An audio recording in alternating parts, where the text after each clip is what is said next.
sia-sia lho nek karo aku. Ayo, sia-sia kuwi karena aku sayang sama kamu. Apa? Apa? Alah. Jenengan ngomong apa? Aku nek ora perhatian ki ra tau sinden tak jak omong-omongan. Nek karena perhatian kan ku tak jak omong-omongan terus. Berarti diam-diam kamu suka ya sama aku? Apa? Bilang dong jujur sama gue. Ora. Aku sing do nek kowe karo aku kok aku seneng karo kowe iki ya aku berarti katarak. Terus aku ngerti aslimu nek ora dandan. Lah ngopo asline? Aslimu nek ora dandan ki elek banget kowe kelingan ra. Jaman durung tak dadekke sinden kowe golek wedi ning Kali Praga kae kelingan ora.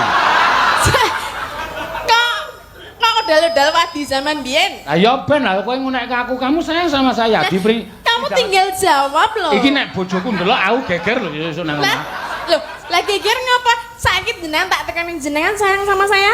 Sayang sebagai partner kerja. Ya sudah, cuman segitu aja kok. Ane rak penangkapane wong beda.